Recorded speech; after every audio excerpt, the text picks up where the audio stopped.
জননীং শারদাং দেবীং রামকৃষ্ণং জগদ্গুরুম পাদপদ্মে ত্বয়োশ্রিত্বা প্রণমামি মুহুর্মুহুঃ। পূজনীয় শ্রীযুক্ত মানদাশঙ্কর দাশগুপ্তের লেখা শ্রী শ্রী মা শারদামণি দেবী গ্রন্থ থেকে পাঠ। পৃষ্ঠা সংখ্যা ৫৯। দক্ষিণেশ্বরের জীবন। দক্ষিণেশ্বরে মার সাধনা ও ভাব সমাধি সম্বন্ধে যোগীনমাও কয়েকটি কথা লিখিয়া গিয়াছেন, তাহা নিম্নে দেওয়া হইল। নহবতের পশ্চিম ধারের বারান্দায় দক্ষিণ মুখে বসিয়া মা ধ্যান করিতেন। মা যখন প্রথম দক্ষিণেশ্বরে আসেন, তখন তিনি সংসারের বিশেষ কিছুই বুঝিতেন না এবং তাহার ভাবটাবও হইত না। নিষ্ঠার সহিত ভগবানের নিত্য জপ ধ্যান করিলেও তাহার ভাব সমাধি হইত, এ কথা আমরা শুনি নাই। আমার সহিত মায়ের পরিচয় হইবার কিছুদিন পরে, সম্ভবত 1884 সনে, একদিন মা আমাকে বলিলেন, ওকে অর্থাৎ ঠাকুরকে বলো যাতে আমার একটু ভাবটাব হয়।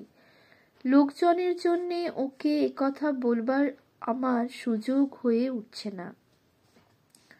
আমি ভাবিলাম, হবেও বা, মা যখন বলিতেছেন তখন ঠাকুরকে ওই কথা বলিব।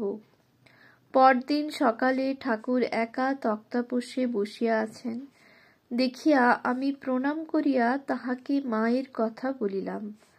তিনি ওই কথা শুনিলেন, কিন্তু কোনো উত্তর না দিয়া গম্ভীর হইয়া রহিলেন। তিনি যখন ঐরূপ গম্ভীর হইয়া থাকিতেন, তখন কথা বলিতে কাহারও সাহস হইত না। তাই আমি কিছুক্ষণ নীরবে বসিয়া থাকিয়া তাহাকে প্রণাম করিয়া চলিয়া আসিলাম। নহবতে আসিয়া দেখিলাম মা পূজা করিতেছেন।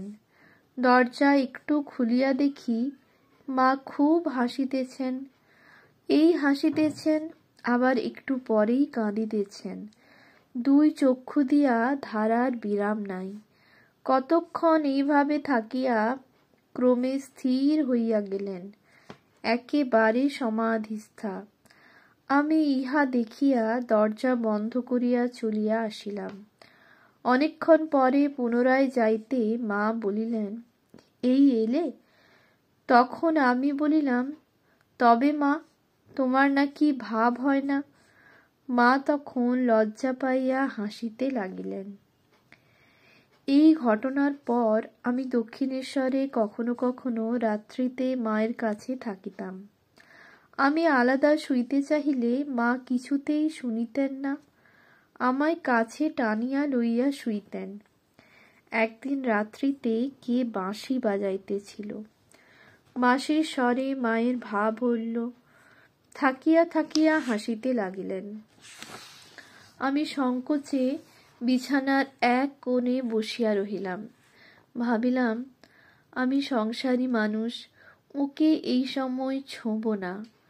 অনেকক্ষণ পরে মায়ের ভাব উপশম হইল।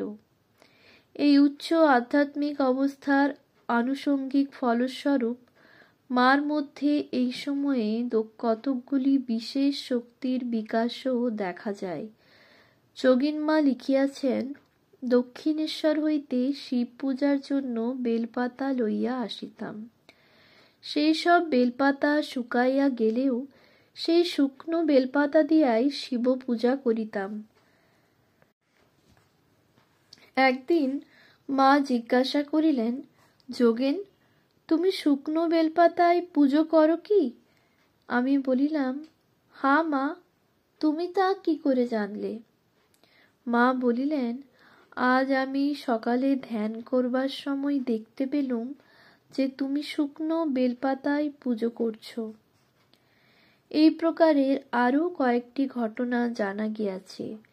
ঠাকুর একদিন তাহার ঘরে বসিয়া সারদা মহারাজকে স্বামী ত্রিগুণাতীত তাহার কলকাতায় ফিরিবার শেয়ারের ঘোড়ার গাড়ি ভাড়া 1 আনা মায়ের নিকট হইতে লইয়া যাইতে বলেন। সারদা মহারাজ নহবতে পৌঁছিয়ায় দেখেন দরজার বাহিরে 4টি পয়সা রহিয়াছে এবং তাহা তিনি লইয়া যান। পরবর্তীকালে মায়ের সেবক শ্রীযুত আশুতোষ মিত্র মাকে এই বিষয়ে প্রশ্ন করিলে মা তাহাকে বলেন, আমি নবতে থাকলেও আমার প্রাণ ঠাকুরের কাছে পড়ে থাকত। তার ঘরে কি হচ্ছে, তিনি কাকে কি বলছেন, তা সব আমি নবতে বসেই জানতে শুনতে পেতুম। তিনি যখন সারদাকে নবত থেকে 4টি পয়সা চেয়ে নিতে বললেন, আমি তখনই তা নবতের দরজার গোড়ায় রেখে দিয়ে সরে গেছি। সারদা এসে ওই পয়সা দেখতে পেয়ে নিয়ে যায়। এই রকম তিনি নরেনকে যখনই বলেছেন, তুই আজ এখানে থাকবি, আমি তখনই তার জন্যে ছোলার ডাল চড়িয়ে দিয়েছি। তিনি আমাকে তার খাবার কথা বলতে এসে দেখেন ডাল সেদ্ধ হচ্ছে, ময়দা মাখছি। তিনি আমাকে বলে রেখেছিলেন নরেন যেদিন খাবে তার জন্যে মোটা মোটা রুটি আর ছোলার ডাল করবে। মার মধ্যে এই ধরনের শক্তি বিকাশের বিষয় ঠাকুর যে অনবগত ছিলেন তাহা নয়। রামকৃষ্ণ পুঁথিলিখিত একটি আমোদপ্রদ ঘটনা হইতে ইহা বেশ বোঝা যায়। ঘটনাটি এইরূপ। দক্ষিণেশ্বরে একবার একটি স্ত্রীলোক শ্রীযুক্ত কালীপদ ঘোষের স্ত্রী উপরি বর্ণিত ঘটনাটির কিছু পরে কালীপদ ঘোষ বা দানাকালী ঠাকুরের একজন একান্ত ভক্ত হইয়াছিলেন। তাহার স্বামীকে বিপদ হইতে ফিরাইবার জন্য ব্যাকুল হইয়া ঠাকুরের নিকট আসিয়া দৈব ঔষধ প্রার্থনা করেন। তাহাকে দেখিয়া ঠাকুরের দয়া হয়, কিন্তু তিনি নিজে কিছু না করিয়া তাহাকে নহবত দেখাইয়া বলিলেন, ওখানে একটি মেয়ে লোক থাকে, তুমি তার কাছে যাও, আমি তো কিছু জানি না, সেই ওসব জানে, তাকে বললে সে তোমাকে ওষুধ দেবে। মা তখন পূজা করিতেছিলেন। স্ত্রীলোকটি তাহার নিকট গিয়া নিবেদন জানাইলে মা বলিলেন, ঔষধ উনিই জানেন। মা বলিলেন, ওষুধ উনিই জানেন, আমি কিছু জানি না, তুমি ওর কাছে যাও। স্ত্রীলোকটি ফিরিয়া আসিয়া ঠাকুরকে মার কথা বলিলে ঠাকুর হাসিয়া কহিলেন, ওষুধ ওরই কাছে, ওকে ভালো করে ধরো। ইহাতে স্ত্রীলোকটি অত্যন্ত দিশেহারা হইয়া পুনরায় মার কাছে গেলেন। এইভাবে 3 বার ঘোরাফেরার পর মা করুণা প্রকাশ করিয়া তাহাকে একটি বেলপাতা দিয়া বলিলেন, এই পাতাটি নিয়ে বাড়ি যাও, এতেই তোমার মনোবাঞ্ছা পূর্ণ হবে। ইহা ছাড়া দেখা যায় ঠাকুর একদিন সারদা মহারাজকে স্বামী ত্রিগুণাতীতানন্দ দীক্ষা লইবার জন্য নহবতে মার নিকট যাইতে বলিয়াছিলেন। জানা যায় সারদা মহারাজকে পাঠাইবার সময়ে ঠাকুর একটি 2 লাইনের বৈষ্ণব কবিতা উদ্ধৃত করিয়া তাহাকে বলিয়াছিলেন যে রাধার শক্তি কৃষ্ণের চাইতে বহু গুণে অধিক। ইহা হইতে নিঃসংশয়ে বোঝা যায় যে মার মুখ্য সাধনা দক্ষিণেশ্বরেই শেষ হইয়াছিল। তাহা না হইলে ঠাকুর কখনো তাহার দ্বারা গুরু বা আচার্যের কাজ করাইতে ইচ্ছা করিতেন না। মার পরবর্তীকালের সেবক শ্রীযুত আশু মিত্র লিখিয়াছেন যে তিনি মার নিকট শুনিয়াছেন মা দক্ষিণেশ্বরে থাকিতেই ঠাকুরের আদেশে সারদা মহারাজ ও যোগীন মহারাজকে স্বামী যোগানন্দ দীক্ষা দিয়াছিলেন। কিন্তু আমরা পরে বৃন্দাবনের ঘটনাবলী 1886-87 আলোচনাকালে বুঝিতে পারিব যে এই সংবাদ ঠিক নহে। বৃন্দাবনে যোগীন মহারাজকে দীক্ষা দেওয়ার যে বর্ণনা মা ও যোগীন মা বৃন্দাবনে মার সঙ্গেই থাকিতেন দিয়াছেন, তাহা হইতে সুস্পষ্টভাবে বুঝা যায় যে মা যোগীন মহারাজকে পূর্বে দক্ষিণেশ্বরে কখনো দীক্ষা দেন নাই। ইহা ব্যতীত উক্ত বৃন্দাবনের দীক্ষা সম্পর্কেই মা বলিয়াছেন, এই ছেলে যোগেন হতেই আমার দীক্ষা দেওয়া আরম্ভ হয়। এই সকল হইতে অনুমান করা যায় যে সারদা মহারাজও যে কারণেই হোক ওই ঘটনার পরে কোনো সময়ে মার নিকট হইতে দীক্ষা লইয়াছিলেন। আর এই সঙ্গে ইহাও উল্লেখযোগ্য যে ঠাকুর দেহত্যাগের পূর্বে 1886 তাহার ভবিষ্যৎ কার্যের জন্য মার উপর ওই প্রকারের আরও নানা গুরুদায়িত্ব অর্পণ করিয়া যান। তাহা আমরা মার কাশীপুরের জীবন আলোচনাকালে দেখিতে পাইব। তাহার সাধনা সম্পূর্ণ হইয়াছে ও তিনি উপযুক্তভাবে প্রস্তুত হইয়াছে ইহা বুঝিয়াই ঠাকুর ঐরূপ করিয়াছিলেন। অবশ্য ইহা সত্য যে ঠাকুরের দেহান্তে মা বৃন্দাবনে ও তাহার পরেও কিছুকাল কঠোর তপস্যা করিয়াছিলেন, কিন্তু দেখা যায় তিনি তাহা সিদ্ধাবস্থাতে ও ঠাকুরের বিরহজনিত মানসিক চাঞ্চল্যের বশেই করিয়াছিলেন। তাহার মন তখন ঠাকুরের পশ্চাতে পশ্চাতে ছুটিয়াছিল এবং তাহার সহিত পুনর্মিলিত হইবার জন্য অত্যন্ত ব্যাকুল হইয়া পড়িয়াছিলেন। কিছুকাল সাধনার পর তাহার এই ভাবের অনেকটা উপশম হইলেও ইহার বেগ চলিয়াছিল 1900 খ্রিস্টাব্দ পর্যন্ত, অর্থাৎ 14 বৎসর।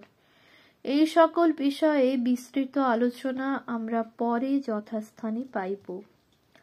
তবে এখানে এই সম্পর্কে অপর একটি কথা মনে জাগে। সাধনার ফলে দক্ষিণেশ্বরে মার ভাব সমাধি হইত, ইহা আমরা দেখিয়াছি, কিন্তু সেখানে থাকিতেই যে তিনি উচ্চতম নির্বিকল্প সমাধি লাভ করিয়াছিলেন তৎসম্বন্ধে কোনো সুস্পষ্ট সংবাদ পাওয়া যায় না। তবে শুধু সংবাদ না থাকার দরুন কোনো দিকে কোনো অনুমান করা যায় না, কারণ ঠাকুর ইচ্ছা করিতেন না যে মার ভাবসমাধির কোনো বাহ্য প্রকাশ হয় বা লোকে তাহা দেখিতে পায়।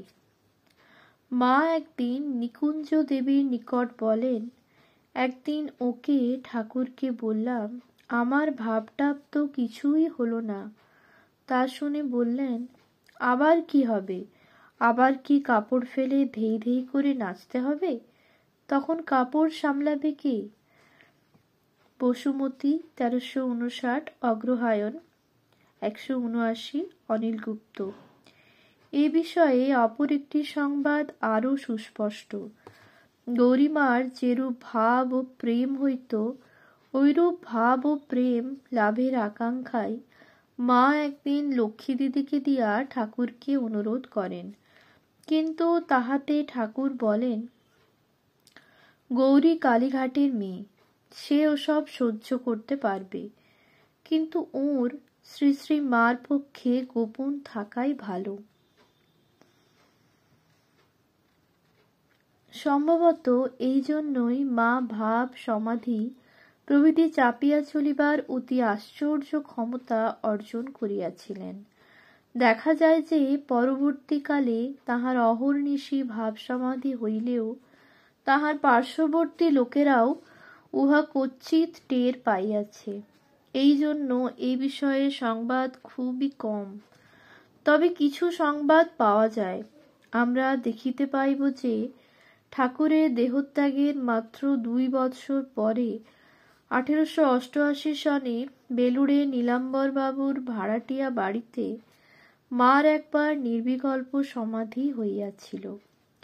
ইহা হইতে অনুমান করা যায় যে দক্ষিণেশ্বরেও মা ঠাকুরের সমক্ষে এই সমাধি লাভ করিয়াছিলেন। বিশেষত গত অধ্যায়ে আমরা দেখিয়াছি ঠাকুর দক্ষিণেশ্বরে মাকে ব্রহ্মজ্ঞান সম্বন্ধেও উপদেশ দিয়াছেন এবং তাহার ফলস্বরূপ মার নির্বিকল্প সমাধি না হওয়া পর্যন্ত যে তিনি নিশ্চেষ্ট হইয়াছেন বা তাহাকে দীক্ষাদি দিতে বলিয়াছেন, ইহা মনে না করাই সঙ্গত। ঐরূপ করা ঠাকুরের স্বভাব ও রীতি বিরুদ্ধ ছিল। ওম শান্তি।